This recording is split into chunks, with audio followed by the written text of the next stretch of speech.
Alex and Dave.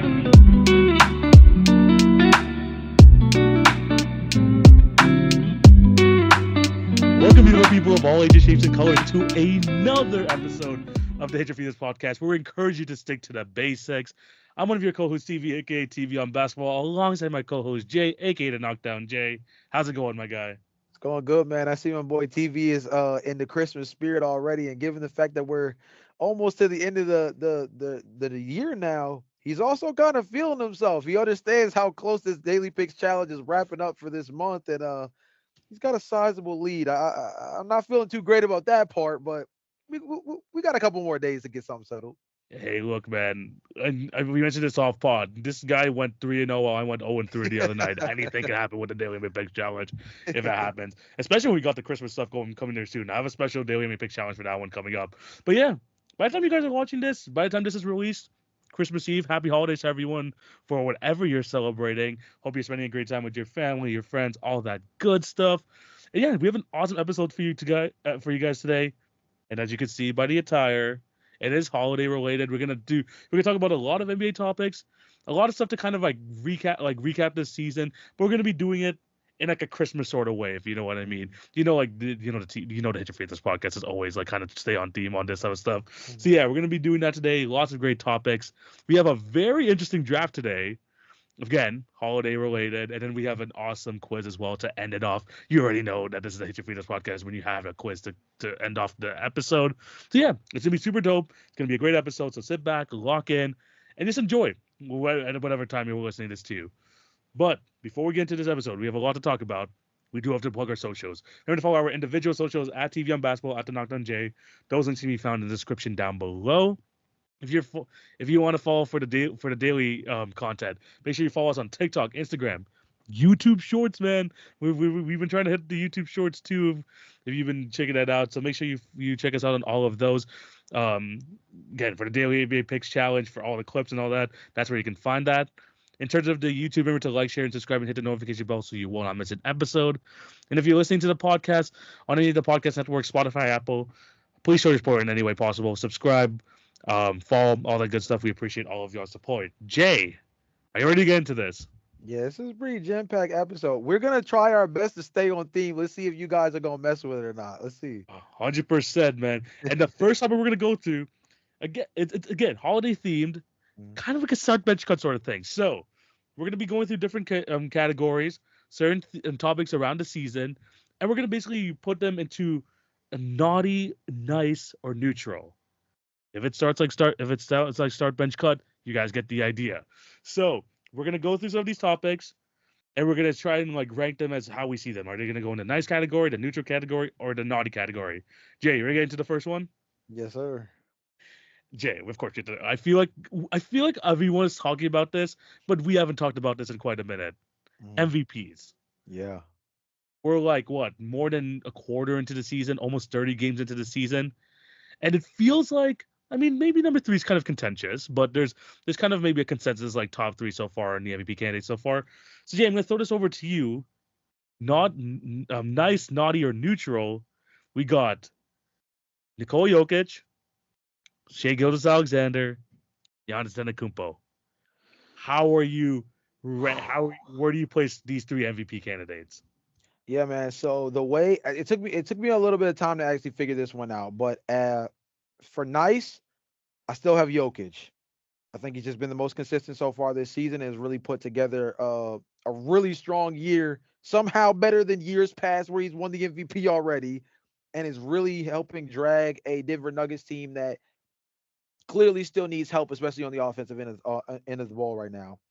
Um, at neutral, Giannis has really caught steam, and the in season tournament cup, the NBA Cup, really kind of helped propel him in this area. I think that tournament play in particular does really help him in this area as well. And he's really caught fire over the last 2 weeks in particular.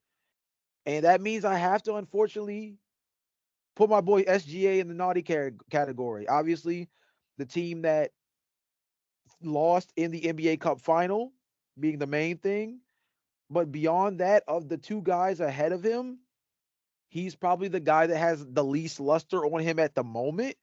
And that's saying a lot because all three of these guys have been playing at an elite level. SGA, we talked about this last pod, literally led the in-season tournament in scoring, and while still being one of the better two-way players in the Yes. league at the time, as a top steals guy, big on the perimeter in terms of taking on zone assignments and stuff like that. Like this is a very, very good group. It's why we're talking about MVP candidates, obviously, right? But for mine, I would say nice Jokic, neutral Giannis, naughty SGA. I hate that for my boy SGA because obviously he was my preseason pick for MVP. But right now, those two guys, those two big men, they're just working with different stuff right now.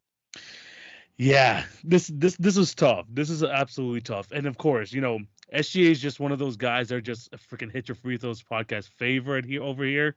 Yeah. But for myself, I'm gonna have to agree with you. I'm gonna go with nice Nikola Jokic.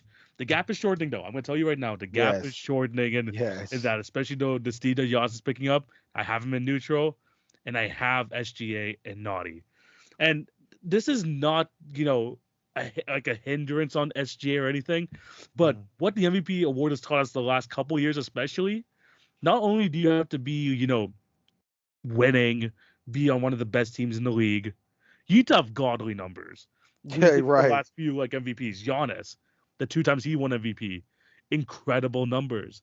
Jokic, obviously 3 MVPs, near triple doubles, either like top 4 seed. Like you need to have like these insane numbers to go with this, to go with the production, to go with the winning. Joel Yeah. Embiid that 1 year he won MVP. This man was averaging what like 33, 34 points per game or something like that, like something along those lines, and then like a double Yeah. double, like almost 2 blocks per game. Like Shea Gills Alexander, and I think this is like I used to talk about this with John Moran when I projected him to be a future MVP candidate. Mhm. What's gonna really like up there, because they're not gonna have like the opportunity to get the godly numbers like a Giannis or a Jokic.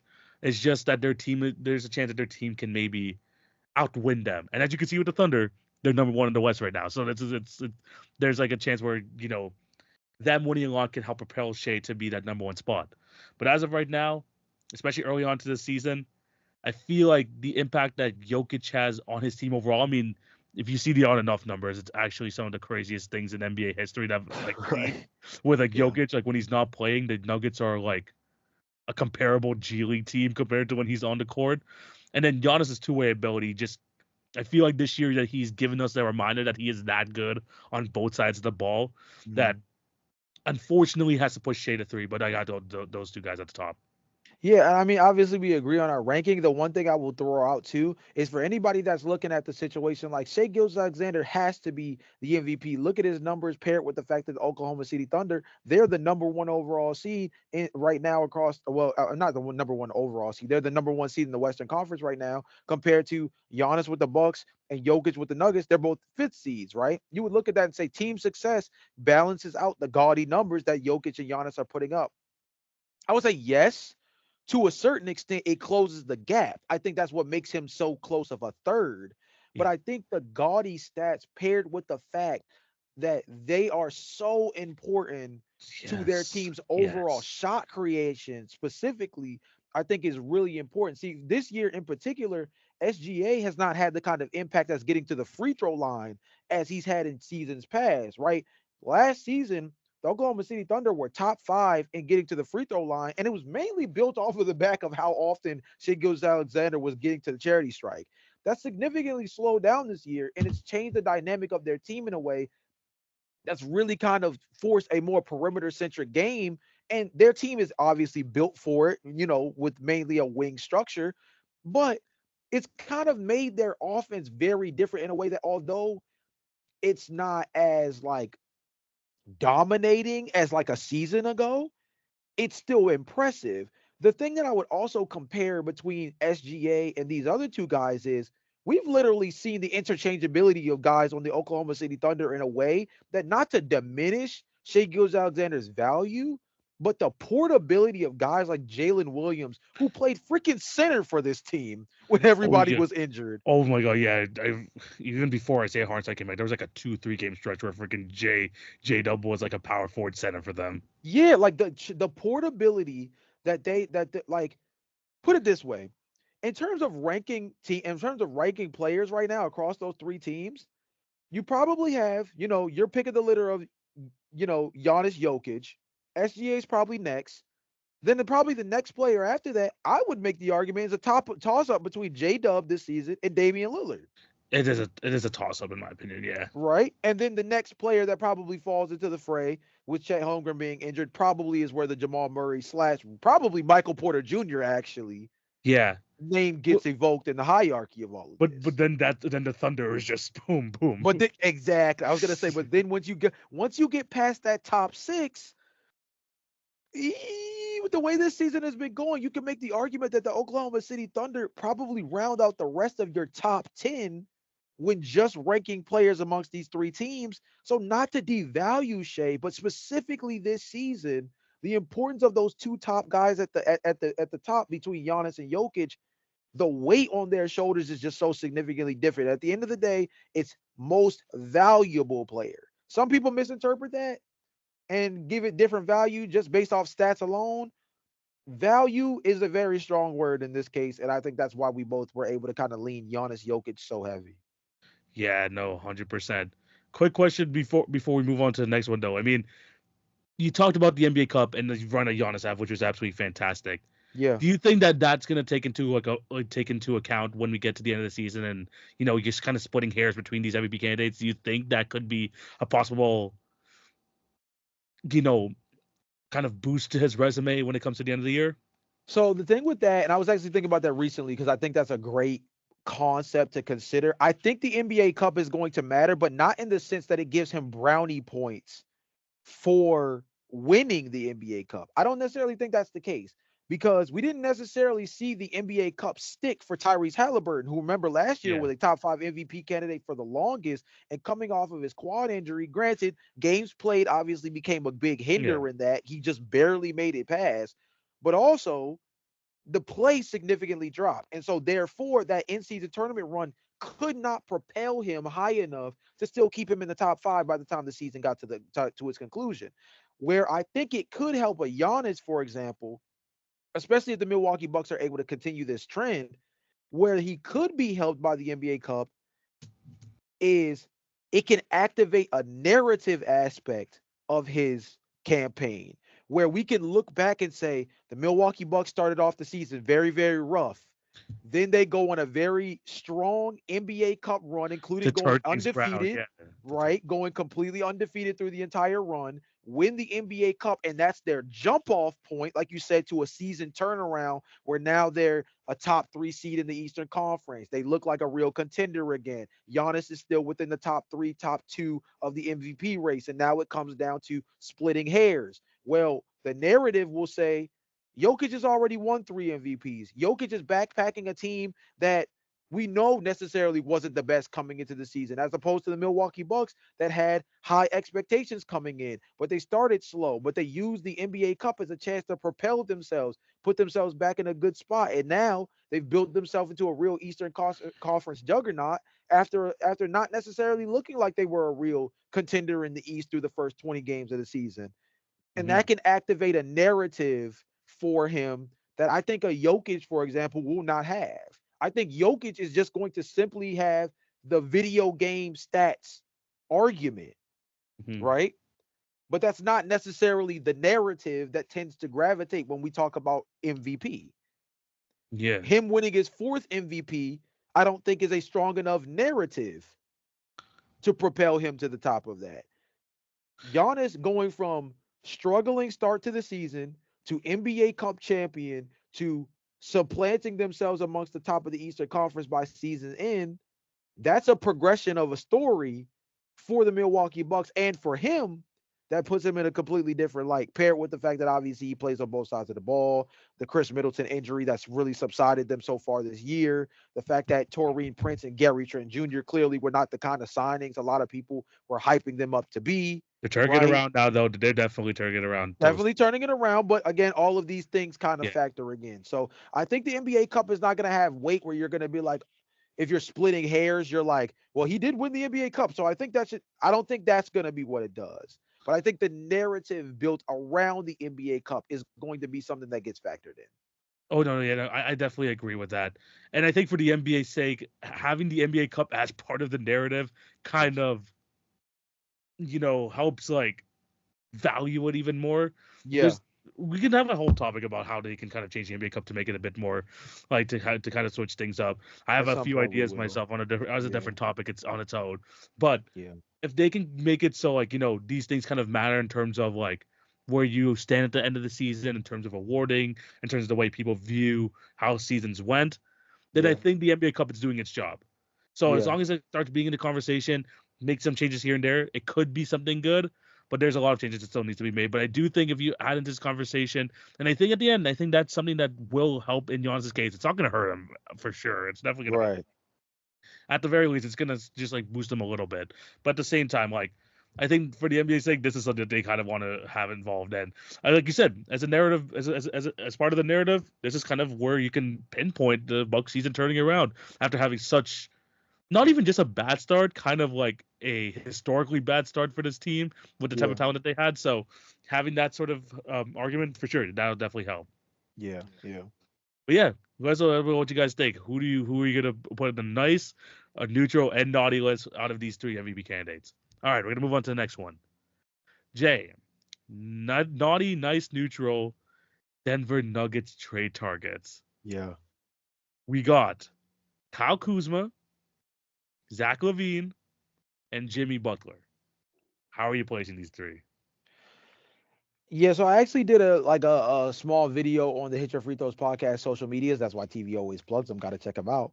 But I actually did that on the recent rumors around Zach Levine. Obviously, the Jimmy Butler stuff kind of led the charge for Denver, kind of announcing themselves as a team that's going to be a major buyer at the trade deadline.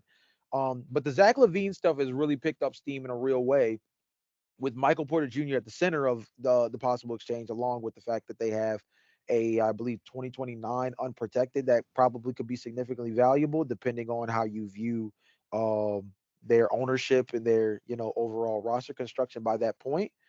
For me, nice has to be my boy Zach Levine. Neutral, I'm gonna say is Jimmy Butler, and naughty definitely is Kyle Kuzma.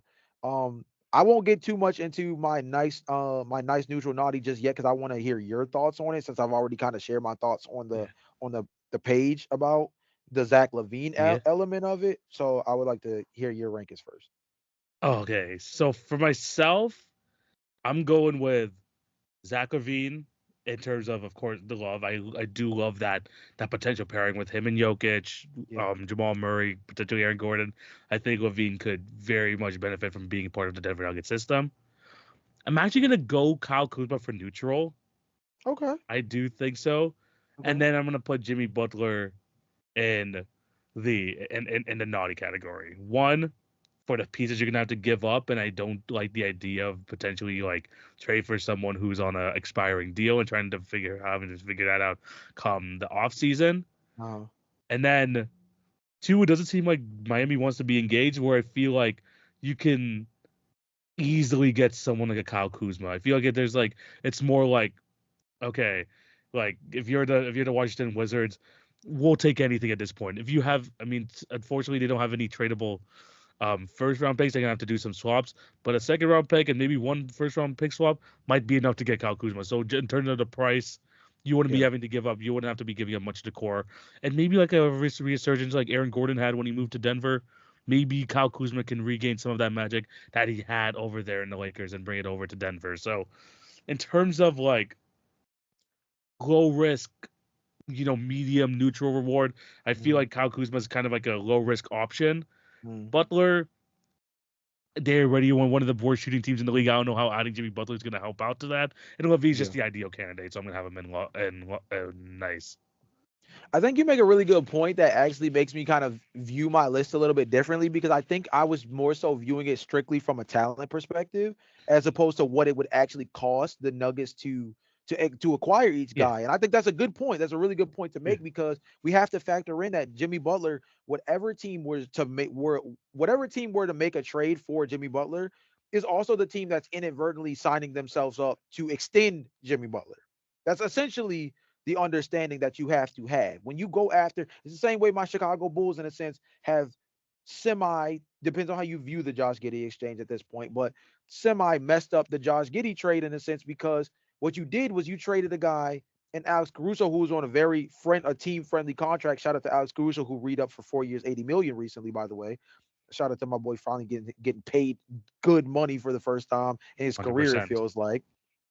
But now you have a Josh Giddey who needs to be paid and is going to see, or I would say is going to command probably somewhere a little bit more, if not Like significantly a more than like what a Alex 25 to Caruso 30 got. million dollar range. Yeah, something around there. Yeah, right. So I think the same thing can be made clear for a Jimmy Butler who probably is going to command 30-35 million dollars a year just based off his cachet alone. I think from a player fit perspective, although he does not improve your three-point shooting, especially if you have to lose Michael Porter Jr. in the trade, which you likely will just for salary matching purposes, I think his individual shot creation and his tenacity defensively is the reason why I still value him so much.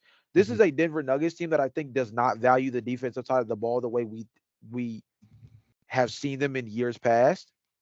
I think they have kind of went balls to the walls on the offensive side by putting so much faith in a Nikola Jokic and Jamal Murray pairing, as well as Russell Westbrook to a lesser degree as well, to the point that I feel like they don't necessarily have a strong defensive identity.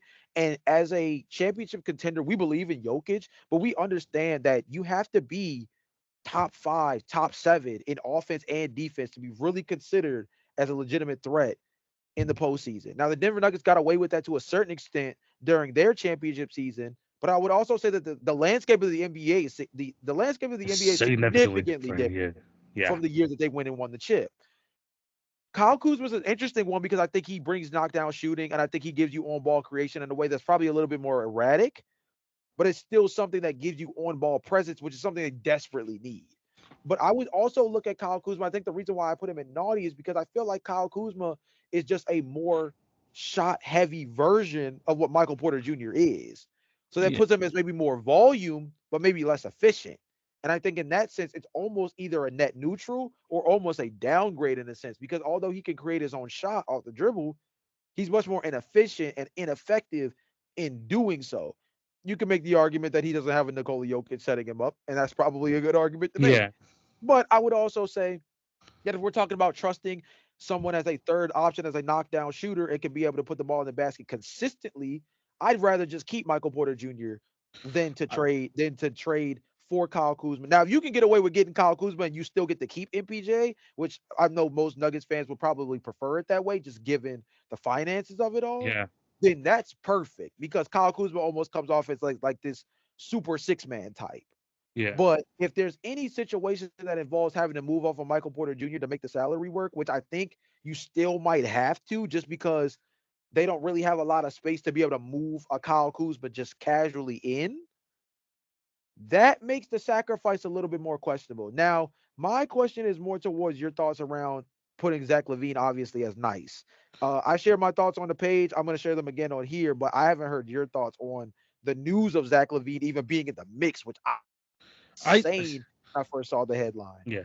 Just one more thing to add on the Kyle Kuzma thing. I think like in terms of like being able to trade Michael Porter Jr. for him, if that's the case, I think they're also getting Malcolm Brogdon if that's in the trade pack. Fair. That's a good point So too. so if it's 2 for 1 thing, maybe it's a different type of different type of conversation. But again, Yeah. I understand what you mean by Kyle Kuzma. But there's Zach LaVine. It just when you think of like kind of like what the like you mentioned a while ago, the defense again is an issue for the Denver Nuggets. Aaron Gordon's a great defender, but you're gonna need more from Jokic in terms of like if you want like a bit more like buy-in from that end. If you want to be even a top half, because they're currently 17th right now in defensive rating, they need a bit more from Jokic there. But one of the biggest issues too, and I think this is where this can open the game up for Jamal Murray as well, is having that more of that on-ball creation, like you mentioned. This is what Zach LaVine can do. And I think as of late, too, now with Lonzo Ball back in the lineup, giving more of the reign to Kobe White and all that, LaVine has been pretty good off ball, man. LaVine has been very good. And I think when you have someone like Zach LaVine who is athletic, who is able to, you know, make runs from like one side of the court to the other, and you have Nikola Jokic diming him up, like, I think it's more of like one of those things where it's like, a match made in heaven sort of like where you see someone who is very good off ball, but can really like up their off ball game with playing Nikola Jokic. You see what's happening with Russell Westbrook. He's been such a huge contributor to the Nuggets this year because of that. So it's not a massive contract. Again, you're gonna have to give up Michael Porter Jr., but something more reliable, someone who you can actually trust to. I know most fans don't like Zach LaVine, creating a lot during at the end of regulation sort of games, but someone who has the opportunity to do that, especially next to Jamal Murray, who can take off pressure off of him.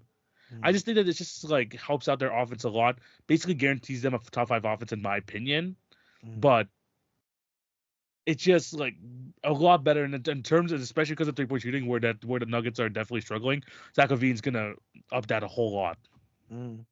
Yeah, I think the Zach LaVine element, to me, I feel like he's the perfect archetype of the player they in general want overall. I think he's actually the version of a tertiary or even secondary capable shot creator that they are looking for. I think although I think Jimmy Butler is a good isolation scorer, I think that his isolation play style in terms of being able to create for himself is almost anti what the Denver Nuggets do offensively, where they are still very ball mover heavy, and they are maybe hyper dependent on Jokic to be able to orchestrate things, but I think it's also created a culture around moving the basketball around. And I think that Jimmy Butler slows their offense down in a way that I really don't think they need to slow down any further. I think the other thing too is that you can tell Zach LaVine is a significant archetype for what they're looking for, because another name that came up in their wish list, so to speak, to keep the Christmas theme going, is Jordan Clarkson. And although Jordan Clarkson is probably more of a like watered down version of this, I genuinely believe that the idea is to get a perimeter shot creator who can also operate just as well off the ball as they can on ball. Jordan Clarkson and Zach LaVine, again, Zach LaVine to a higher degree, obviously, but both are able to operate off the ball as good cutters, good knockdown shooters off the catch, good movement shooters. And that gives them the kind of replacement to a Michael Porter Jr. specifically. Now, Jordan Clarkson, I think they might just have to trade a pick. Yeah. Now, the 2029 pick probably has significant value, but that's Jordan Clarkson, I think, is the player that would be the best situation for them, because they don't have to give up MPJ and they still get a guy who gives them the kind of archetype they're looking for. Especially because I think they're looking for a backup center as well, and I think there's a pretty easy chance they can acquire that. Zach LaVine is the type of like perfect all-around player offensively for them as a backdoor driver, as a backdoor cutter, off the movement shooter, off the catch shooter. Like Zach LaVine, to me, he is the guy we talk about if we're talking about anybody that Denver should be going after. That's not a center, obviously. Yeah. Like Zach LaVine, like, is the perfect archetype of the guy you think of when you say the Denver Nuggets desperately need another dude to help Jokic out. I think Zach LaVine and the archetype that he brings is the perfect build for that. I think the name value will say Jimmy Butler. I think the archetype will say Zach LaVine. Yeah, no, I think you're 100% right. And again, the whole off-ball like presence that he can bring, as well as occasionally getting the ball, like being on ball as well to help alleviate the pressure off Jokic, could be massive. And I think that's why these kind of, especially with like the Bulls, like needing to make trades like now, and in terms of getting like high value for Zach LaVine, high value for Nikola Vucevic, then the Nuggets need to strike quick, because a lot of other teams are going to try and go for them, a lot potentially the Lakers and a lot of other teams. So I think that's why those rumors are starting up right now. But Zach LaVine feels like the perfect guy to go on that team. Yeah. Let us know what you guys think down below. Who do you think would be the best placement for who should the Nuggets trade for out of all these three guys? Jay, last one for this for this category. Cali contenders, basically how I'm putting it for here. So nice, neutral, and naughty. We got the Lakers, we got the Clippers, and we got the Warriors. How are you placing these guys? I'm not gonna lie, this one's relatively easy, even with the play of these teams in recent memory. Again, TV also prefaced this to me that it's not just their playoff chances, but it's really their overall championship quality. Mhm. Um, I think it's the Warriors are nice. Um, Honestly, I think the Clippers have to be neutral, and I think the Lakers have to be naughty. And I know that comes off as me being a hater, but this is also a team that's probably given them a little too much respect so far this season. I was very high on the Lakers in the beginning of the season. If you've kept up with the Daily Pick Challenge, my motto in the beginning of the year was if the Lakers are playing at home, take them for the point spread every single time. And maybe I'm hating because they've let me down since probably about the beginning of December at this point. But I also believe that this is a team that has not really been able to figure out their identity with LeBron James not being able to play at max capacity anymore. I feel like this team has a lack of flexibility in order to be able to truly adjust their roster at any point so far this season. I don't think they have real capital overall to improve by the time of the trade deadline.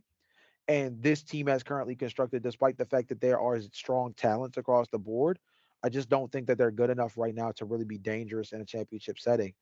And it's funny to say that when you talk about the Clippers, who I don't think are as talented as the Lakers, but I think they have a structure and a hierarchy of how their team plays, and they have an they have an identity defensively that defines them so far this season. We understand that James Harden is their league orchestrator. We understand that Ivica Zubac is having a most improved player kind of season, as a guy who's been a real force on offense and is starting to become much better of a rim protector.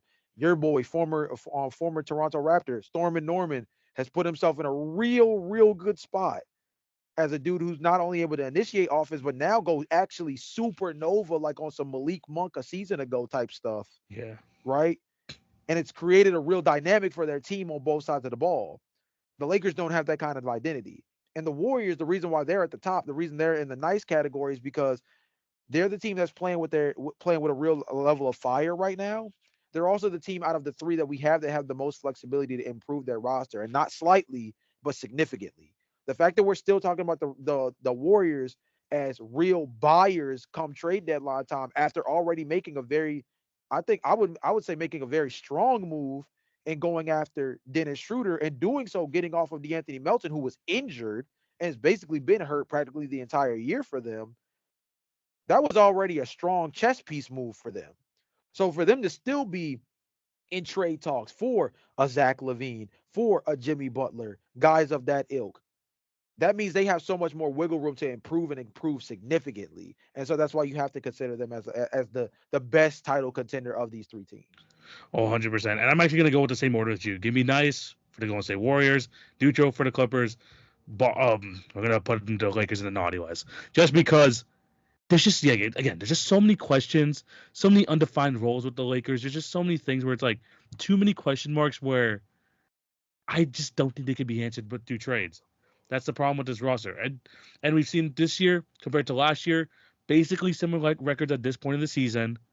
It's even though Darvin Ham might have been a problem, he might have lost the locker room. That probably was the case what happened to him last year.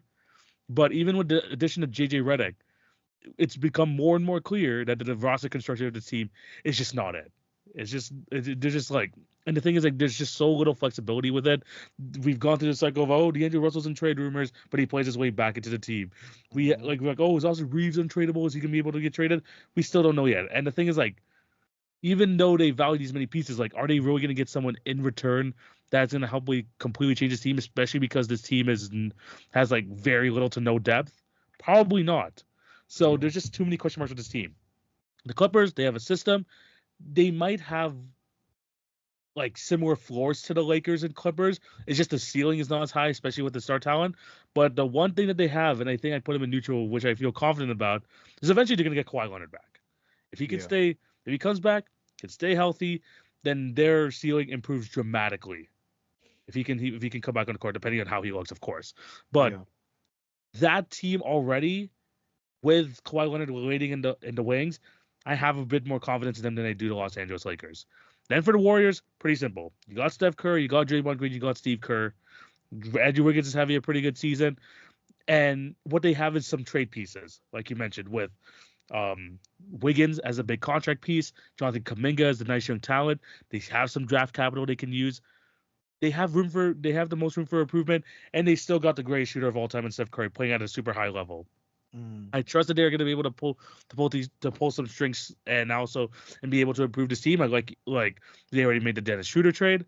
So in terms of overall potential ceiling and how I could see them going into the playoffs, the Warriors definitely have to be in the nice list. Yeah, yeah. The Warriors are just in a very strong position right now. And I think the most important thing for them is that they're already playing with a certain level of championship fervor that makes you believe that the fact that they still have flexibility left to improve their roster even more just makes them so dangerous. And I mean, obviously, the way you would in terms of who you trust in the postseason, it varies just depending on how you view them. But Steph Curry, I still feel like is a top five player walking into a Western Conference playoff setting. I don't know if I feel that way about LeBron James right now. I don't know if I Yes. feel that way about Anthony Davis right now. I don't know if I feel that way even about a Kawhi Leonard right now, who we Yeah. know on the biggest stages always rise to the occasion. But But can he get quite there? it's been quite a long time since we've even seen him on the stage, let Yes. alone That just let alone 100%. showing out, right? So I think of all those guys, I think that Steph Curry is the one guy I think right now of all the dudes I would rank as top playoff performers right now going into this year's postseason, not overall, because of course a lot of people will point to that and say like LeBron James by far and so things of that nature. And I understand that argument, but if we're talking strictly this upcoming postseason, of the players in this conversation, the player I trust the most in the postseason is Steph Curry, and I don't think it's close. Yeah, no, 100%. Just the Warriors have given us a history to know that they're able to like find even in like tough situations, they're able to to figure themselves out, mess with the roster construction and like find something that works. The Lakers have not shown that to us in years. The the Clippers have not shown that to us in years. I feel like I trust the organization as a whole better than the Golden State Warriors. They have the pieces and they have the top talent in Steph Curry. That's good enough Mhm. for me to put them at the top. Let us know what you guys think. Who would you have? What order would you put these Cali teams in terms of contender status? Let us know down below. Jay, next topic. Again, another holiday theme topic. Mhm. We're gonna put on the red suit. We're gonna put on a big belly because Mhm. we're gonna be giving out some Christmas presents this time, and we're gonna be giving out gifts to the NBA. So the way we're gonna do this, this is the the Santa TV topic, Mhm. where we're gonna give one gift to a fan base, one gift to a player, one gift to a team. And this is gonna be something that they need, something that they're asking for Christmas. We're gonna help try to provide that for them. So Jay, I'm gonna throw it over to you. We're gonna start off with the player. What is one gift you're gonna give to a specific player in the league? The gift I want to give out for a player is the health of Joel Embiid. And I believe that a healthy Joel Embiid on this Philadelphia 76ers team, I think just completely changes the dynamic of what this team looks like overall in the Eastern Conference. I think this is a team that's just waiting to be positioned as the dangerous squad in the East that we know they are. TV, this has been a team that has gotten away with murder throughout the beginning portion of the season because this is a team that, based off how they've played, them being where they are in the standings, by the way, which is 12th, They are is 12. is actually nice for them given the way things have gone so far at the beginning of the season, including Jared McCain, who's going to miss significant time so far this year for He the announced, recovery. yeah, he announced on his YouTube channel he's out for the season. So unfortunate there. Oh, so okay, yeah, so that actually makes that a lot worse. Yeah, So with seeing Jared McCain go down and already seeing significant time missed by Joel Embiid, Paul George, and Tyrese Maxey, and already now seeing that already factoring in that now Jared McCain, who at one point was their best player, is yeah, now not going to be able to play for the rest of the season. Joel Embiid's health becomes that much more important. Specifically him. I think that Tyrese Maxey is going to be able to hold up through the long haul of the season. Paul George to me is going to be an important piece, but because he's a tertiary option in my eyes for this team, it doesn't make him less important. But I think if we're talking about health, his important in conjunction to Joel Embiid, the former MVP, Yeah, it's not even close. Hmm. Joel Embiid's health makes this team a playoff team. Paul George's health makes this team a championship contender. Does that make any sense? Yes. Yeah. Because if it's just Tyrese Maxey and Paul George healthy, I think they're a playoff team. I think they're a playoff team, but barely.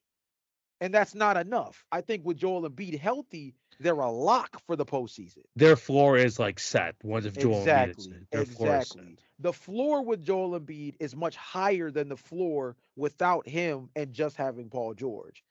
Now you add Paul George to that mix, and that floor opens up the gap between where their floor and their ceiling is, putting them in a position where I think they're much more dangerous as a championship contender when Paul George is your third guy, not your second. Yeah. 100%, I get it. Yeah, that's a good gif. We've been, if anything, this gif is like 10 years in the making because every single freaking year it's the same thing with Joel Embiid. We want to give him good health. We want to give him the benefit of the doubt, but at this point, like we're just expecting it, and Yeah. that's like with Joel Embiid, and that's really unfortunate because we know that he's an MVP level talent. We know that he is at his best, top two player in the league when you get like a peak Joel Embiid. It's Yeah. just how many times do we get to see that? How often do we get to see that? And do we get to see that in playoff basketball? No. Like the fact that they haven't made a conference finals in his tenure here with the 76ers is an absolute crime. And a lot of that Yeah. has to do with his injuries. And that's something that he's gonna have to take the brunt for because his inability to play basketball is a big reason why we can't see this peak of the 76ers team. They've been wanting to trust the process for so long. They finally got the guy Joel Embiid, and now this guy's not able to even like be on the court or even potentially see a conference final. So yeah, that's a good gift to give to him if you could give him good health. Yeah. Yeah. For myself though, in terms of a player, I'm gonna go over to Miami here and I'm gonna give a gift to Bam Adebayo. Okay. And I'm gonna be gifting him that dog. I'm gonna be Okay. that dog. If you could kind of know what I mean. You know what I mean? Yeah. Yeah. You know what I mean? Because man, I think over the past 2 years, I've had this like really high expectation of Bam Adebayo that he's gonna improve his offensive game. I know some people want to say, oh, he's gonna be the next AD. I didn't have it that high, of course, but I Yeah. was hoping an improved offensive game, a more reliable mid-range jumper, and just seeing just like great growth in his game. And I think especially coming off this Olympic win that we were going to see more of that. Bam Adebayo has been one of the most disappointing players this year, and I don't think enough people are talking about it. Yeah. Whether it's I agree. the regression on the offensive end, the fact that he just looks lost when you watch Miami Heat games, the fact that he is, not entirely locked in on the defensive end. We saw this Miami Heat team the other day with him and Tyler Hero available lose to a Orlando Magic team without Suggs, Banchero, and Franz Wagner. And Mhm. Mo Wagner, who's also out for the season. This is how unfortunate the luck has been for the Orlando Magic. And this Miami Heat team, a team who is sixth place in the East right now, lost. Yeah. A big part of this season why they haven't been able to reach their ceiling and not even been better. I mean, Jimmy Butler when he's on the court, he's playing great. Tyler Hero, like we talked about it last week, he is outperforming expectations. The one guy who hasn't been there, and especially consistently all season long, is Bam Adebayo. And I just think that after seeing like the progression over these past 2 seasons, he doesn't have that extra oomph in him to be a number two or number one guy. And I've Yeah. kind of given up on the fact now that he's going to be that. So if I want to give him, I want to give him that dog. I wanted to see that dog in him at some point over these past 2 seasons, and we haven't been able to see it. And I think it's almost time. And I could see like Miami Heat fans already commenting when I see Reddit posts and I see Instagram posts that they're kind of like slowly moving off the bandwagon as well. Yeah, and I understand them moving off the bandwagon because I think it's funny. I feel like, and work with me on this one, TV, because I'm kind of getting somewhere with this one. But I feel like we've been having the same conversation with Bam that for the first 2 to 3 years we've had with Evan Mobley. Yes. But the thing is that this year in particular, it looks like Evan Mobley is finally answering the bell. As opposed to Bam Adebayo, it feels like we're still asking this question and have kind of been asking for it for a while. he has the ability to be an all NBA player. He does. He just does. I just don't think he has like that extra gear that he can get to be that consistently. And that's funny, but that's funny because I feel like over the last 2 to 3 seasons, that's the exact same thing we've said about Evan. Yet But, it seems like Evan has found his identity within that, while Bam Adebayo, who's a much more seasoned, much more experienced yeah, that's player my issue. that's Yeah, played on a higher stage, we're still asking the same question. Mind you, we're talking about an Evan Mobley who, in the hierarchy of his own basketball team, is what? Probably the third best player. Depends on the how you third view the offensive two-way up. option, I will say, The the third third offensive offensive option. option, probably the third offensive option, probably second best player given his Yes, two-way yeah, ability. yes. Bam Adebayo is on a roster where he arguably is the best talent and should be considered a number one option on the roster. Yeah, he should be Yet at this we point. have At this point, he should be. Yeah, at this point he should be. Yet we have just as many questions about him as we do about Evan Mobley. Yet his role is more optimized for him to be able to achieve the things that we see Evan Mobley doing this season. Yet we've been asking the same question about Bam for years and we haven't seen any change. that's really unfortunate because we had like I mean like we've seen this Miami Heat team go to the finals. We've seen how Bam could be a borderline defensive player of the year candidate, potential defensive player of the game, defensive player of the year winner, Uh-huh. constant all defense.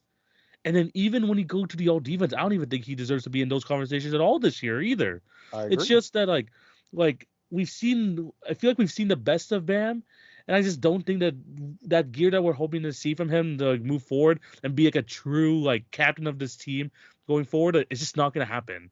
And I wish that like we were able to see like more of that, but I think we might have just maybe we've already peaked with Bam, and that's just what we can expect. Yeah, I agree with you. I think Bam, there's a real conversation to be had about whether or not Bam is peaked, and if he's peaked, it changes the trajectory of the Miami Heat Yeah, too. and the future of the Miami Heat going forward is like this makes him a lot more expendable. Like a Yes, lot more expendable. much more expendable, and also makes the rebuilding aspect of moving off of a Jimmy Butler much different because the confidence behind moving off of Jimmy Butler and starting over with a more um Miami Heat culture friendly perspective that leans into a homegrown guy in Bam Adebayo, that's viewed differently now. Yeah. If the best player, your lead guy, the dude you build the roster around, is a guy who clearly has already bumped his head on the ceiling, that's something that leaves a lot of room to wonder just where are they truly positioned going into this summer if they're not able to make a Jimmy Butler trade before actually does kind of go into unrestricted free agency. I 100% agree with you. Yeah. Moving on to the next though, giving a one gift to a team. Jay, what is the one gift that Santa Jay wants to give to one of these teams? Yeah, so Santa J wants to keep this one local. I obviously stayed on the East Coast with the 76ers. I'm gonna keep this one even closer to me. And please give the Washington Wizards the top pick in the draft. Please. Please, bro. I mean, come on. For my sake, I want to watch Wizards games. I want to see them play high level basketball, and not high level in the sense of being like playoff contenders or anything, but a team fielding a full competent roster. One of the most enjoyable things so far this season is seeing teams like the Detroit Pistons and like the Houston Rockets playing at a high level. Now, I know there's two totally different ends of the spectrum for that one. The Houston Rockets have positioned themselves as a top three team in the Western Conference. The Detroit Pistons are 10th in the East. But guess what? The Detroit Pistons were the worst team in basketball a year ago. You know, at this point last year, the Pistons had 4 wins, and now they have 12. Like it's a You see huge what I change. mean? So it's like to see competent basketball TV, I preached this on this podcast, whether it was the Sacramento Kings a few years ago, the Houston Rockets coming The into this Orlando year, Magic. the Orlando Magic, Detroit was I remember Detroit was one of my hot take teams where I said I didn't say they were going to make the playoffs, but I think they were going to make the play in TV. So far, Their so turn. good, Their right? turn. Yeah. So far, so good. Yeah. Competence is a totally underrated aspect of constructing a basketball team because it doesn't show on the stat sheet and it doesn't show in the highlight reel. It's something that shows in your team's effectiveness on the floor. It Culture. shows in their effort. It shows in their culture. And that's something that the Wizards desperately need for. The last time that you want to know the last time the Wizards looked competent when Russell Westbrook and Bradley Beal were both in the team with with KCP, and that Yeah. team had an identity around the idea of we're going to play hard, we're going to hustle, we're going to play both sides of the floor, and we're going to be we're going to actually be one of the best teams in transition basketball, despite not being one of the younger rosters like a Oklahoma City Thunder, like Mhm. a Houston Rockets team, right? And that helped them in the beginning of the season. In the beginning of the season, we were talking about them being an underrated goat. We were looking at them like, wait a minute, these Mhm. underrated chucks over here in the Eastern Conference, they might be something. Now they fell off. They fell off later on that year, but they established an identity in the beginning of the year that made them a dangerous team.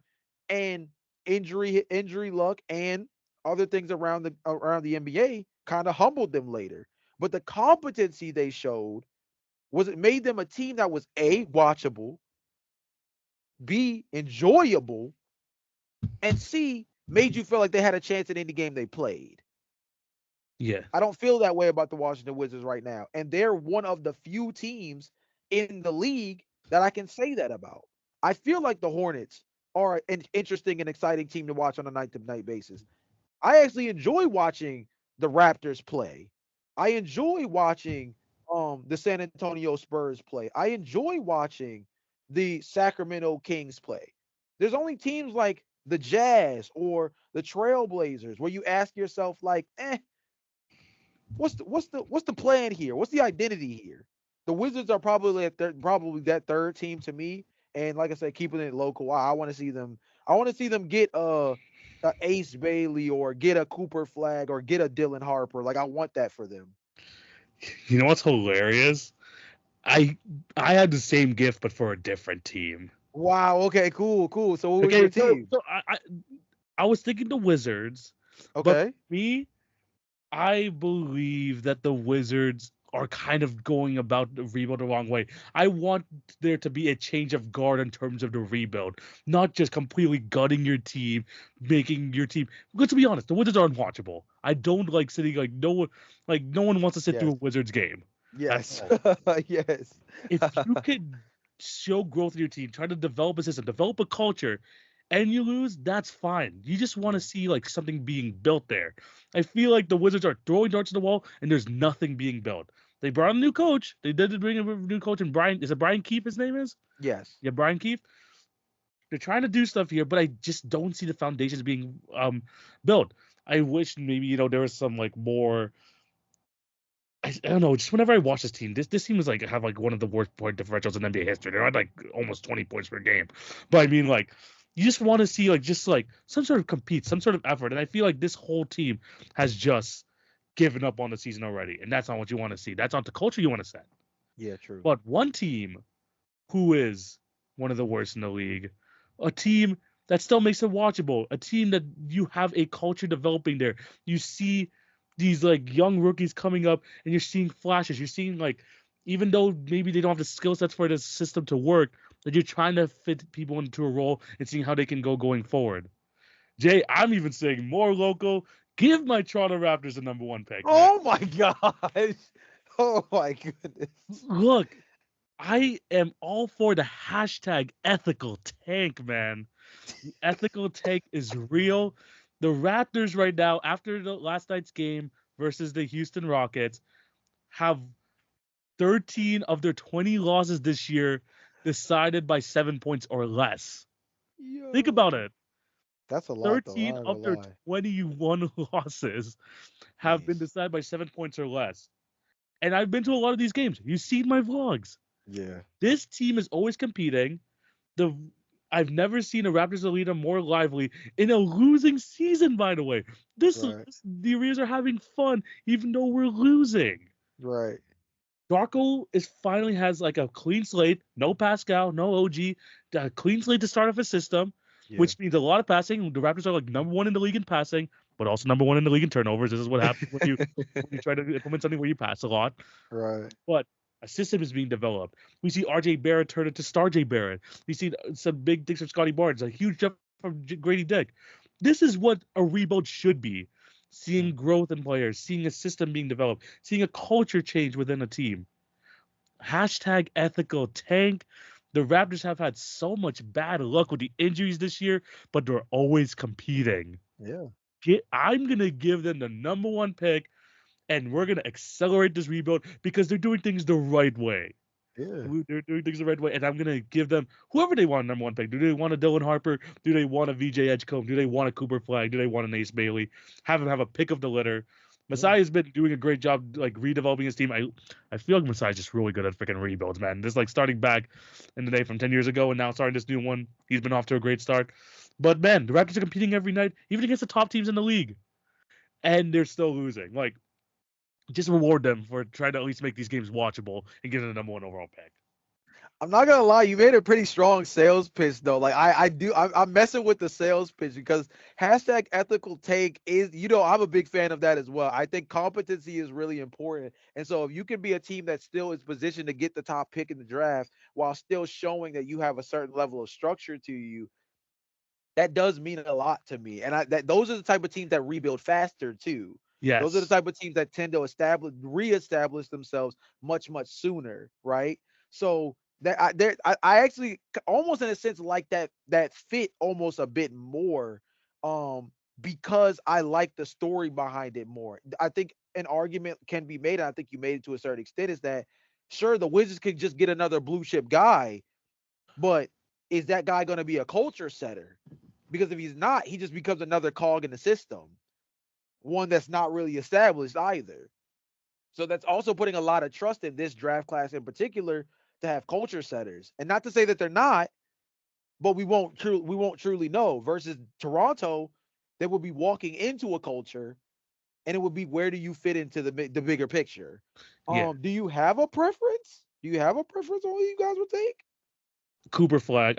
I just think that in terms of like lineup setting, when you have Quickly at the 1, RJ at the 2, Scotty at the 3, Porto at the 4, at the 5, Cooper Flag just kind of just slips right in there.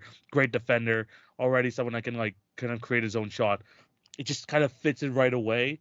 I was thinking Ace Bailey earlier on, but I think in terms of playing, like the way the system's being played, and like especially the defensive structure that is finally being developed here in Toronto, which hasn't been there the last couple of years, I think Cooper Flag kind of fits that.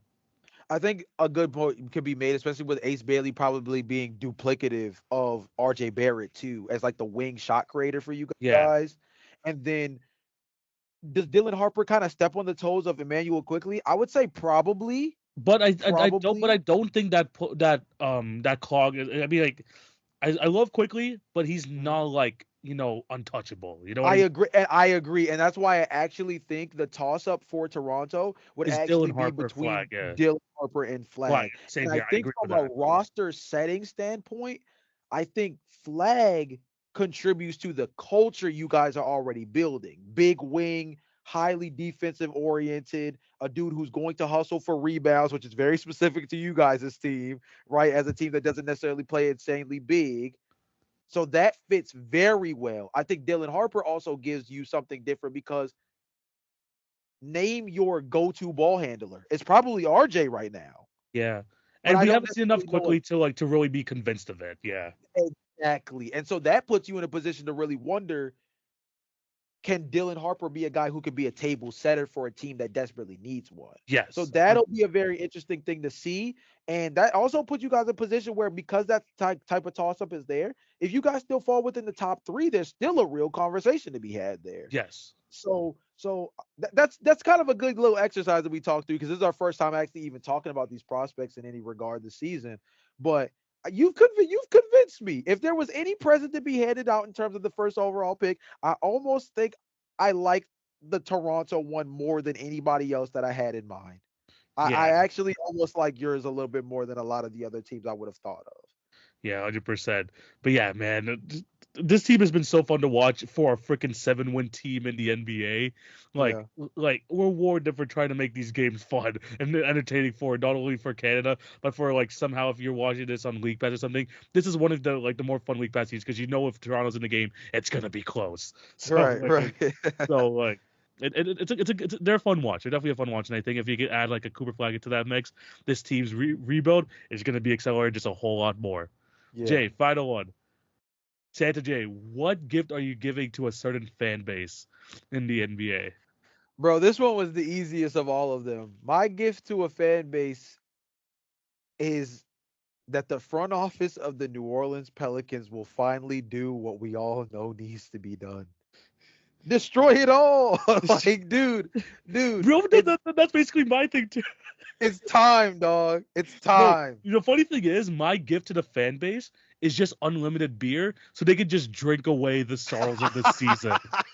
Like, Dude, I dude, mean, dude, this is a fever dream in the worst way possible for yes, Pelicans fans this year. And the best way to subsidize that, the last time we thought that everything was going wrong for the Pelicans, Anthony Davis was walking his way out of the building into a Lakers uniform, and they got the first overall pick and got Zion Williamson. What they could be put the best way to yeah, position themselves for the real rebuild again? You move off of Zion Williamson and you get these guys like Brandon Ingram and CJ McCollum in different uniforms, and you somehow position yourself to get the number one overall pick again.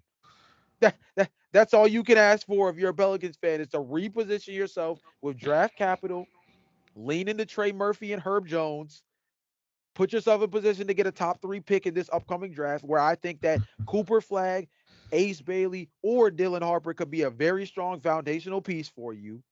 You're also going to be bad enough where maybe the following season, a guy like AJ DeBonsa or one of the Boozer twins also then become another real conversation for yeah, you in your more distant future. And now you have yourself positioned to rebuild again with even more structure and potential draft capital, probably even more draft capital than what you were able to take off from the Lakers with AD. yeah, man. Like that was the fan base I was gonna give a gift to as well. I mean, like, Dude, I just. Bro, I was just gonna give them a reset button. Like, can we just give this team a whole reset button? Like dude, this fan base. Like, I bet you the fans, if anything, like experiencing over this past 5 years, especially throughout the Zion Williamson experiment, yeah, just the reset button. Like at this dude, point, like this has been a disaster. People, the entire Pelicans fan base has turned on Zion at this point because like they're just tired of just believing in the idea of Zion Williamson, and they're like, yeah, you know what? We haven't seen this man in the court for like how many years at this point? Like, we just need to get some. We just need to like freaking reset. Like they liked it better when they like they missed a time where they felt like confident in a rebuild before Zion, and I think Zion kind of gave them that lifeline in a yeah, sense, kind of like accelerate the rebuild faster. And we keep bringing this up on the podcast, that one series versus the Phoenix Suns where without Zion they stayed competitive. They said, you know what, this is the team to do it. Let that, false pride, man, just false pride. And like that's kind of just switched things up. If anything, the Pelicans, I'm either gonna give you free alcohol for the rest of the season just so you can like drink this away, or just give you a freaking reset button and just freaking go to the next season, man. Because this season, we hear about disasters, and last year's Pistons team was a disaster, but they were projected to be the worst team in the league. right. This, this right here is a this disaster of epic proportions. Yeah, It yeah. it's bad, bad. I mean, to put it in layman's terms, we've gotten to the point that the theoretical concept of Zion Williamson has become more mythical than the theoretical version of what everybody viewed Ben Simmons to be. Think about that. Think Yes, about that. it's gone Ben into that level. Simmons At with a least Ben jump has had shot. 2 All NBA seasons. Ben Simmons with a jump shot was the most hypothetical player creation in the league for about 3 to 4 years. Healthy Zion has 65 become more 60 mythical games than Zion is that. a mythical creature. 60 games Zion is a mythical creature. For real, dude. And it's funny, we've done a draft like that before of like mythical NBA players before. 60 games Zion is Could its own mythical beast, dog. Like that's its own mythical beast. He's in the category with Game 6 Clay, yeah. pre Atlanta Hawks series Ben Simmons. Like he's in that category right now. Maybe even further deep in the hole. This team in New Orleans, dog. They, like you said, man, give them the reset button, destroy it all, shave off the Brandon Ingram. Go ahead and get Brandon Ingram, CJ McCollum, Zion Williamson. Shoot, if you can move off of DeJounte Murray, go ahead and make that play. Do the full unload. Get as much draft capital as you possibly can. See if you can post the Thunder for a couple of their picks. They have like 4 picks in this draft alone for some godforsaken reason, and just position yourself for a team that like can do the slowest, steady wins the race version of the rebuild. They've done too many easy bake oven rebuilds. It's time to put that joint in the broiler and let it kind of sit for a minute, dude. It's time to really take some time. 100%, man. Just we're helping you Pelicans fans here. Me and Santa J and Santa TV, we're just trying to send our condolences, basically. For real, bro. For real. It's really a point of, it's really we're coming really from a point of remorse at this point, dude. Remorse. Like it's Like, sad, but it's like we want to give you coal because of how bad your team has been, but we just have so much pity for you that we're just trying to give you anything else to help save this franchise. But yeah, again, we've like I mentioned, we've seen some epic collapses. This is like on the next level, especially for a team that actually had playoff intentions this year. Yeah. So like the fact that they're in this position right now is kind of crazy. But yeah, let us know what you guys think down below. Were our gifts good to the player, team, and fan base? Let us know what you guys think down below. If there's any other teams, players, or fan bases that you would give gifts to, leave it in the comment section down below as well. Jay, moving on to the next topic of the show, it is time for the Hit Your Free Throws draft. And in the holiday spirit, we're going to do a draft. We don't have to think about points per game. We don't have to think about rings. We don't have to think about that. We just want to have a good time this holiday season. And we're going to have a draft and between the two of us about who we want to have at our Christmas party. Yes, you heard that right. We're going to try and draft the best Christmas party using the players who are on the Christmas Day schedule. Not the ones that we created last week. We're talking about the current day Christmas Day schedules. Yeah. But how are we gonna set up this party? Jay, we have 5 topics here. We need someone in this party who is just there for the good vibes. Just someone there who's there to party, who's there to have some fun, who thinks is gonna light up the room. Who do you want to be there? We need someone who's gonna cook. Someone who we think is gonna be great on the stove, who's going to be able to serve people well, and who's not going to burn the food. We want to have some good food at this party. So someone we're going to have someone to cook, someone to host. We need someone who is going to be able to be personable, who's going to be able to tell people like where to find stuff and make sure that this whole party goes smoothly. We need to find a good host. Yeah. We need a designated driver. At these holiday parties, man, we know they can get kind of wild. We just need to find someone who's willing and able to, just take people home, just in case. We could send people in Ubers, but if someone's willing to do it, we're gonna help find someone to do it. And then lastly, we need someone to control the aux, man. We need someone to get the best Christmas music, best hits from the year. We need to have just a good, end of year sort of vibe on this, at this party. So we're gonna try to build the ultimate Christmas party with these 5 categories using players who are playing on Christmas Day. Jay, how do you feel about this draft? It's completely different. Yeah, it's a completely different vibe. Not nearly as basketball related, but I think still Christmas themed, very funny, and and actually took some real work to consider certain players. So despite the fact that it might come off silly to you guys, it's actually a little bit more interesting and a little bit more difficult of a draft than some of the ones we've done in recent memory. 100%. And look, we're gonna make the same sort of caveat as we've done in other drafts. Once one team is gone, because there's 10 teams playing on Christmas. Once you draft a player from a certain team, that team is gone. You can't pick anyone else on that team. Right. So you gotta be careful with who you pick, and you want to pick the right player for that. Again, not necessarily the best player, but someone who you want at this party to do that specific role. Yeah. We're gonna go back and forth and try to choose who we're gonna have for our categories. I'm gonna throw it over to you, Jay, with the first pick. Who are you taking, and what category are you gonna go with? So for my good vibes category, I'm gonna go ahead and take the life of the party. It's gonna be Anthony Edwards. That he was definitely on my radar. This man just feels like just a fun time, man. Yeah, you would just bring such good vibes to the party. I like that. I like that choice. That's a good one. Funnily enough, Jay, I'm gonna go with the most boring category here. I'm gonna go with designated driver. Interesting. Okay. Someone like who's gonna be able, who we know, I want someone here who's already a father, someone who doesn't maybe has gone past the drinking stage. We don't want him to get too crazy, but we also want him to just be able to people drive home at the end of the night. Okay. And I think this guy kind of fits that category. Give me Jason Tatum. Okay. Okay. He knows at the end of the night he doesn't want to go home drunk. He has to go home to deuce and all that. We want him to like help take people home, and at the end of the day, he can just go home and not have a hangover in the morning. So I Jason feel. Tatum, he is my designated driver. Okay, I mess with that one heavy. I mess with that heavy. Okay, so my control of the aux is going to be Russell Westbrook. My boy has been dancing since 2014 on camera, man. It's only right that we give him the aux cord. Bro, and have you heard this man's like array of music? This guy's gonna go funk. This guy's gonna go country. He's gonna go Yes, rap. sir. Like he has like that's a good one because he can fit through so many categories. And that sucks too because and that sucks for one of my picks because I was gonna pick someone from that team for good vibes and unfortunately I can't anymore. So that's a good pick too. Russell Westbrook, you have him controlling aux? Yes, Yeah. sir. All right, cool. For cook, do I want to go for good vibes? You know what? I'm gonna go for hosting. Okay. And the one guy I want to host, I'm gonna go over to New York.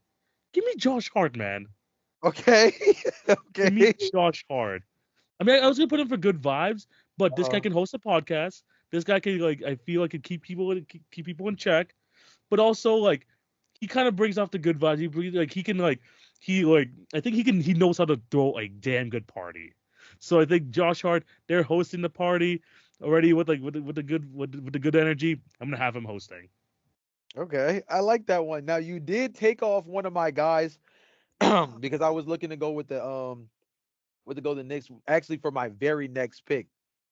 So you got me with that one. The next one that I want to go with, I'm actually gonna go with hosting as well, and I'm gonna go LeBron James. If the guy can He spend was the other two guy. million, He was the other guy I was thinking to host. if the guy can spend $2 million on his body alone, I know he can throw a fire Christmas party. I know he can.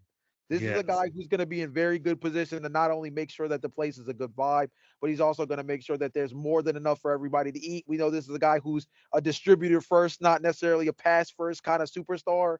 He's the type of guy that's going to want to see everybody else eat before he enjoys himself, and that's the kind of selfless guy you want hosting the Christmas party.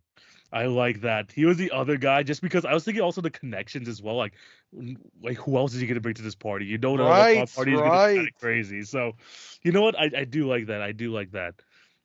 The next player I'm gonna go with, I'm actually gonna go with good vibes here. I want someone with good vibes, but I don't know because I was gonna go with Jared McCain. Not gonna lie, just for good Okay. vibes. I was That's going to. vibey. I feel that. I feel I that. feel like that's vibey. You know what? Screw it. I'm gonna go with Jared McCain. I'm gonna still go Okay. with that.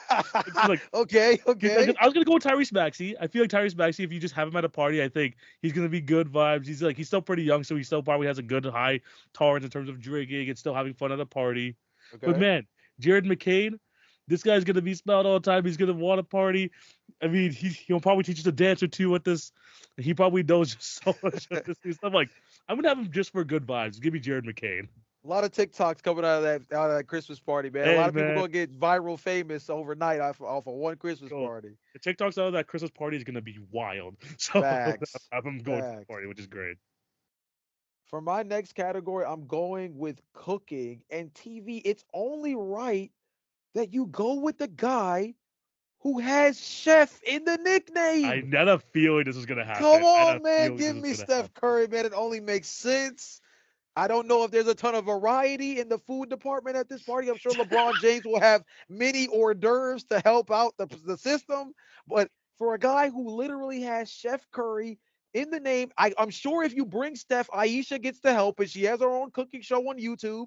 That's facts. You know what? That's facts. You know, there's Yeah. there's there's a good situation here. There's a good situation here. If Steph gets to bring Aisha, I have real confidence that the food's gonna be valid. And with LeBron James hosting, the hors d'oeuvres will be on point. I feel confident in that situation. Steph Curry gets the job done. 100%. Oh, that's a good one. I was thinking of that for sure, and the Aisha thing did come to mind, but yeah, that's a good one. That's a good one. All right, I got cooking left, and I got ox. Hmm. I because like a lot of the teams are already gone too, so I'm gonna have to like kind of go into my bag for this one. You know what? Let's go for cooking, and I Okay. think I'm gonna go with someone with a nice European palate, someone who knows like international cuisine that we can add to this party. Okay. Yo, give me Victor Wembanyama for the Yo, cooking. yo, Wimby on the stove is crazy. What's up, Wemby on the stove? This man, I 7-footer I on mean, the like, stove is insane work, yo, bro. international cuisine, my guy. We're gonna No, get the fam. We're gonna have 7-footer on the stove is crazy. yo, No, this. fam. I mean, like he's already been in America for a couple of years now. He can obviously get some stuff Oh here. He'll probably know what man, his teammates like, but also we get that extra reach from dude. Europe. This man has been in Europe his whole life. This probably had some of the best cuisine out there, especially being at all these basketball tournaments, being able to travel Europe. This guy's gonna know this stuff, man. Even like just like having his chefs and stuff come in and do something for us. Just put Wemby on the stove. I trust him with it. Even though he's a young guy, I'm I think he's sick. willing. I trust him on the stove. That is too funny, dude. Oh my goodness. That is just too that's too funny, bro. 7-footer on the stove is hilarious. And I think Also, we would what have some sucks great about that photos. We would have picture, some great photos from this Christmas party of Wemby on a freaking in a cooking apron and all freaking that and cooking stuff. apron, dog, I'm dead. Oh my god. See, the thing that actually got me too about you taking Wimby though is that you actually took off the guy that was for my last pick. But unironically, the last two teams are also two teams that play each other in the last game Yeah. of Christmas, right? No, did you take Well, no, Westbrook no, I already? took Denver. I took Denver actually. So we got the So Suns it's the and the Suns in Mavericks. Dallas left, Dallas, right? yeah. Interesting. Interesting. You know what? You know what? I know who my designated driver is. In a weird way, this still lines up. I'm gonna tell you this as just a aside because the player's already gone. The guy that was originally gonna be my designated driver was gonna be Chris Paul. If there's anybody that can get somebody Respect. safe home, if there's anybody that can get someone safe home, it's gonna be Chris Paul. He's always known as the adult in the room. Clearly, right? Clearly, I Chris love Paul is always the adult in the room. So him being the designated driver, it only makes sense. But TV, there is a guy that I think I trust just as much to be my designated driver. It's the guy who knows how to drive a boat. Give me Clay Thompson. Come on, man. If he can drive a boat, he can drive everyone safely home. That boy is driving on uncharted waters. I know he knows the streets of LA. He can get us to where we need to go. He can do so off the sip. He can do some without the sip. He can wear the boat cap if he wants to. This is a guy who knows how to get you where you need to go. I heard a story from Draymond Green that said he was running late to a basketball game in Golden State, and he said Clay Thompson picked him up at the dock and got him to the game on time. That's a real friend, and that's a guy who knows the urgency of getting someone home when they need to be put down. That is the guy that has to be my designated driver. Yes, love Clay, that. you also get to wear the sailor cap. I don't Yes, mind. 100%. I love that. He gets a freaking boat on wheels to pick Come up on, man. to Come drop on, man. off. The bikini bottom needs more drivers like Clay Thompson, man. Come on, man. Come on, man. Love that. Love Come that. on, Love. man. I got Oxlass. I got Oxlass. Who's And doing the man, tunes, I TV? I need to get someone on Ox that is old enough to know the classics and not just play current music. But Okay. I need like someone who understands that. But I need someone who's also a man of culture, who'll enjoy pop, who'll enjoy rap. We need like a nice variety at this Christmas party. Joe, just give me KD. Like, Facts. give me Facts. KD. Facts. This is a man of Facts. culture. This guy's like probably chronically online, so he probably knows what the great music that like people are listening to for today, back in the day. And then he's like one of the oldest players on the Sun. So give me them. Like he probably just knows like the greatest variety of music. So I'm gonna go with KD. Plus, let's think about it. KD has been in some of the most viral music related clips in Right. NBA history. The Greens Beans, the Thanksgiving remix song, Yeah. that was in the Golden State Warriors locker room. If you remember when Gwen Stefani did the No, Fergie. excuse me, no, it was Fergie, you're right. Did the I think National it was anthem. the national anthem for the All-Star game. Yeah. Kevin Durant and Steph Curry and those guys were part of that viral moment. Like Kevin Durant has been around the block in some music related moments across NBA history when it comes to the best memes and when it comes to some of the better drops. Not gonna lie. Yeah, 100%. And I'm gonna have I trust him to control the Yawks. And again, this man is like old enough to appreciate older music as well. Yeah. Give me him to go on the Yawks, man, and that is gonna be my party. Jay, a Christmas party has been built. Let me know what is your Christmas party team and what are they doing at this party? All right, so my Christmas party team made up of only players that are playing on this year's Christmas Day lineup is going to be Anthony Edwards with the good vibes, Stephen Curry chefing it up in the kitchen. Aisha gets to come. Yeah. Hosting the event has to be my boy LeBron James. It's only right. As the designated driver, give me Mr. Boltman himself, Klay Thompson. And on the aux, the only person who truly deserves it, Russell Westbrook. Man. Love that. Absolutely love that. There's like I feel like between our two teams there's so many connections, like with the Steph, with the KD, with the Clays, with the Westbrooks. It's crazy the amount of like overlap we have in some of these connections. But it's great. But that's a damn good team. For myself, good vibes. I'm gonna pick a guy who I haven't seen him not smile. Give me Jared McCain. Give me the good vibes at a party. Cooking, give me the 7'5" freaking Wonder Kid and Victor Wembanyama on the stove. For the viral moments, for the freaking international cuisine, give me Victor Wembanyama. Hosting, Josh Hart. Host one of the best NBA podcasts out there. I have a feeling this man just knows how to host a party. It's just like his vibe and everything. So I'm gonna have him hosting. Jason Tatum is gonna be my designated driver. This guy's like the ultimate dad now. He has freaking he knows he has to be home at a reasonable hour to get home to deuce. So I'm gonna go with him. And then control the Hawks. Give me Kevin Durant, man. This man has seen it all, has heard it all.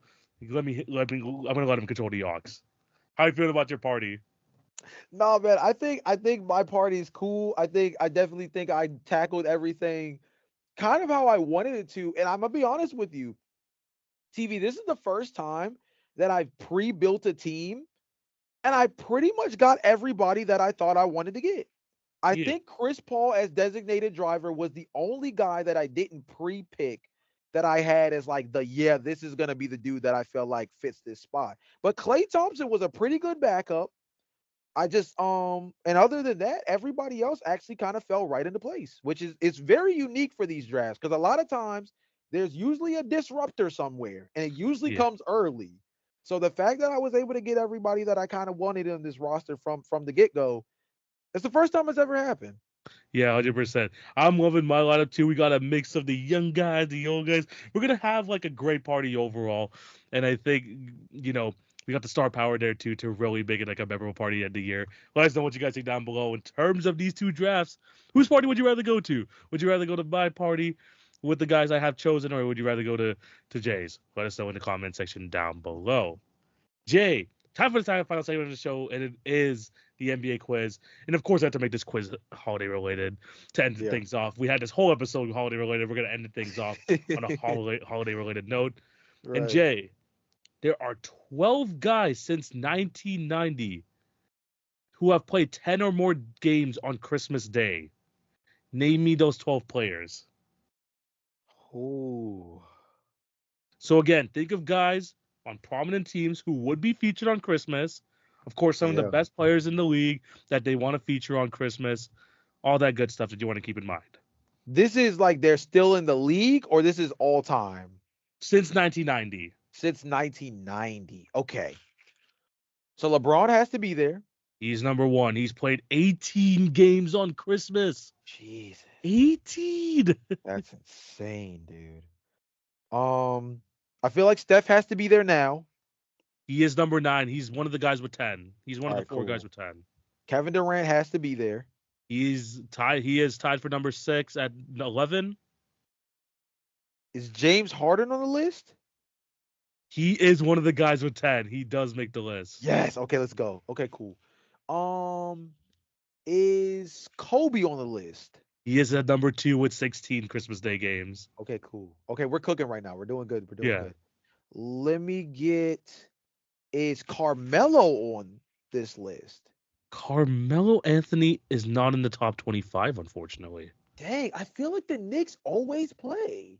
I But the feel thing like is, like, the how long Knicks has he played on the always. Knicks too? That's the thing. He keeps switching teams. Good point. Good point. Good point. Very good point. Very good point. Mm. Is Dwayne Wade on the list? At number 3 at 13. Okay. Okay, this might be weird. Okay, is Chris Bosh on the list? Chris Bosh is not on the list. He played too many years in Toronto to really be like. Okay. All right, Yeah. cool. Okay, cool. There's a Um, couple.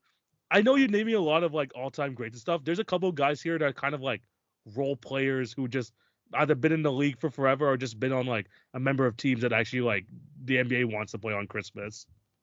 interesting. Interesting. Okay, what about is James Jones on the list? James Jones is not on the list. Think Okay. Heat though. Think Heat. Yeah, you see, okay, you see the vision, you see the vision, you see the Yeah. vision, you see the vision. Because because I'm thinking James Jones, he was with the Heat, he was with Cleveland Yeah. when But think LeBron was Heat. there.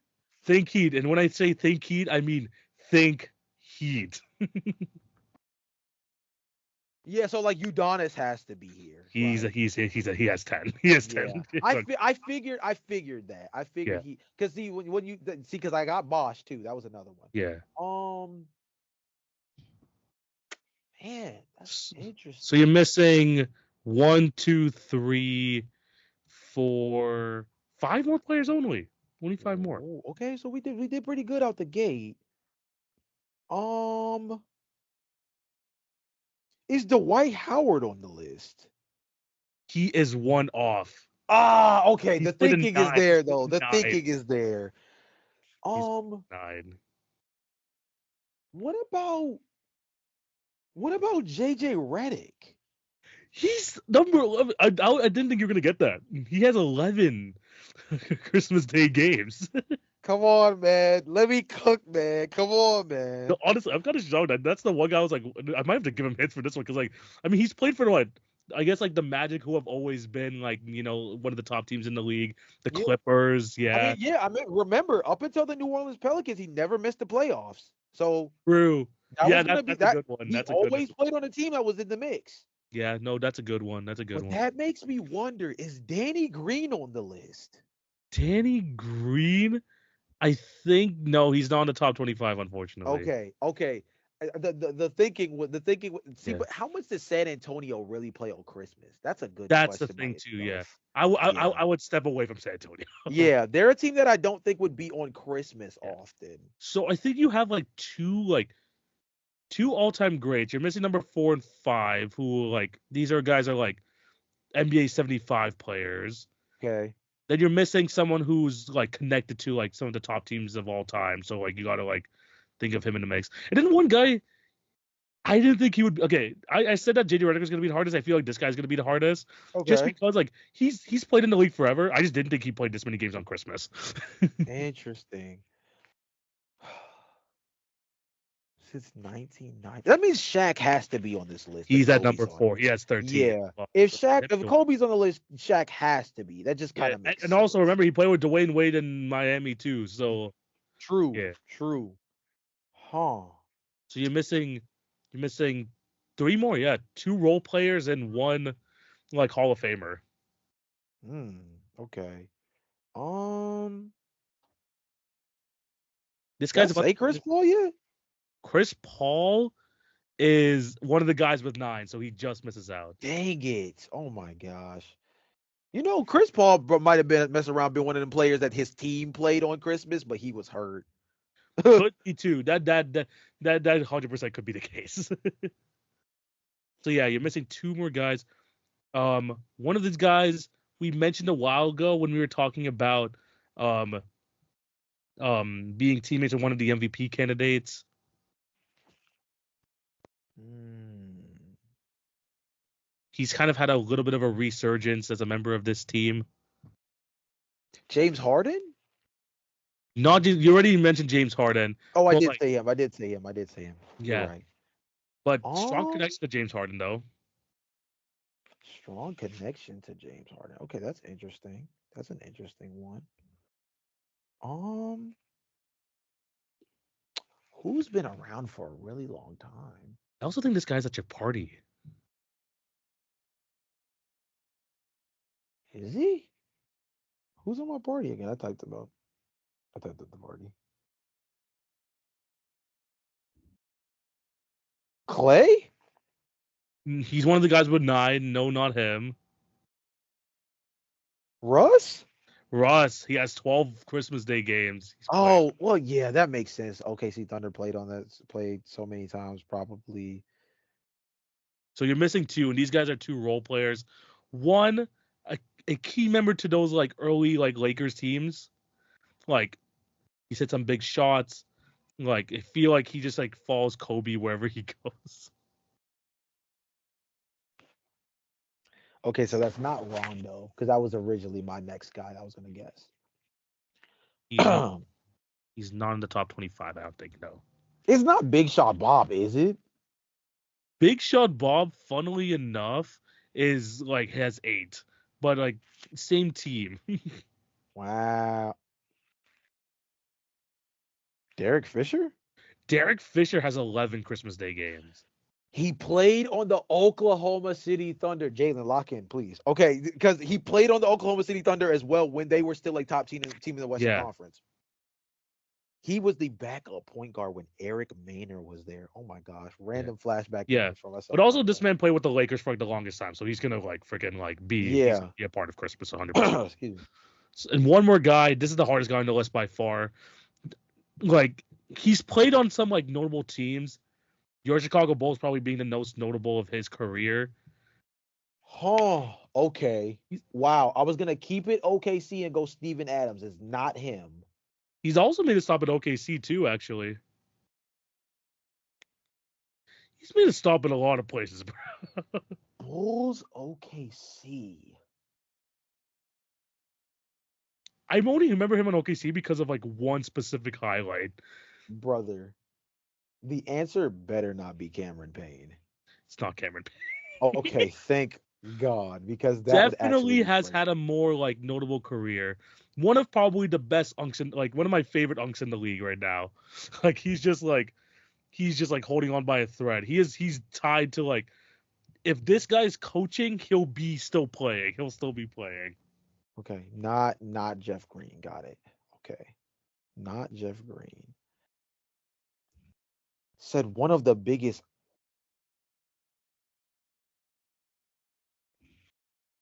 Has he been in the league that long? Is it Taj Gibson? Taj Gibson has played on 10 Christmas Day. Get out of here, dude. That is actually hilarious because I was trying to think of plays. The minute you say Bulls OKC, the wheels gotta start turning. And I was trying to think of players that have played in both jerseys. And I'm not gonna lie to you, it makes sense though. He played for the Bulls. He played for Oklahoma City. He played for New York. He played for Minnesota. It makes sense because he also played on all of those teams at some point when they were good. Yes, I think that's why. So he's tied to good teams, but it's like he's probably not a part of like the marquee matchups on Christmas Day. Of course. Yeah. But he's in the mix there. It's like one of like the games that no one will watch. Yeah. I hate to say it. Sorry about that. But but it's like one of those. But 10 Christmas Day games for Taj Gibson. Wow. Shout out Taj. Shout out Taj. 10. I was super surprised by that. But yeah, those are the 12 guys that have had double-digit Christmas Day games since 1990. Insane. Yeah, no, you getting JJ Redick was crazy, but Taj Gibson making this list is kind of wild to me. No, I'm not gonna lie. Taj is the wildest name. JJ Redick was strictly off the fact that he's just never played on a bad team. Outside of the Pelicans, which goes to tell you how deep this Pelicans curse is. JJ Redick, outside of playing on the Pelicans, has basically made the postseason every year of his career. So if you play on a team that's a perennial, he was on those good Philly teams. We forgot. Yeah, we completely forgot Philly when we were listing out the squads. Like he's been on good teams his entire career. Usually, if you're on a good team, you usually play on Christmas. Yeah, so. And he's definitely played, especially in the 76ers as well. But yeah, those are the 12 guys that played double-digit games on Christmas since 1990. Wow. To end off the holiday episode, what other quizzes you want to see, let us know down below. Jay, another great episode, another the second last episode before the end of the year too, man. Wow. Crazy run. We're on episode 91 of the podcast, reaching up to episode 100, which is kind of insane to think of the pod. But yeah, another great episode. Thank you guys for watching. What do you have to tell these beautiful people before we sign out? TV strikes again, y'all. I keep trying to tell y'all with the unique content that we're gonna have something different for y'all every single week, and it's always gonna be something that shakes up the traditional NBA conversations. We just had a draft involving all 10 Christmas Day teams, but built a Christmas Day party out of it. Come on, y'all. Like what other podcast is doing this, y'all? Come on, like lock in. TV's cooking again. Like TV said beforehand, second to last episode before the year is over. You guys already know what the last episode of the year has to be. New Year's resolutions. Go ahead, type them in the comment section. Go ahead, give us some ideas for what your team's New Year's resolution should be. 100% want to hear feedback because it's going to help shape our episode. It's going to give us a good idea of what you guys out there in the fan bases want for your teams. And let's be honest, man. We're looking into the next year. TV already said it. We're closing in on 100 episodes. Subscribe, lock in. I know everybody keeps saying viewership in the NBA is down, but you shouldn't stop viewing the Hit Your Free Throws podcast. We come up with content every single week. We come up with content every single day. Lock in on the social medias. It's only going to pick up when the new year picks up. So y'all might as well lock in now before things get hot. 100%. It's we have some great episodes lined up for you guys. Another great year for the Hit Your Free Throw podcast. Lots of stuff going on. Remember to check out all of the podcast sections we mentioned, the social medias, the YouTube. You want to be locked in because the NBA season is just coming into, especially with All-Star coming around. We got the NBA trade deadline coming up. There's a lot of stuff we're going to be hitting on in this Hit Your Free Throw podcast, and you want to make sure you want to be there for it. So make sure you tap in. But yeah, thank you guys for watching. Hope you all have a fantastic day. Remember to check out our individual social media accounts again down below. But yeah, thank you guys for watching. Hope you have a fantastic day. This is TV. This is Jay. We're signing out. Peace.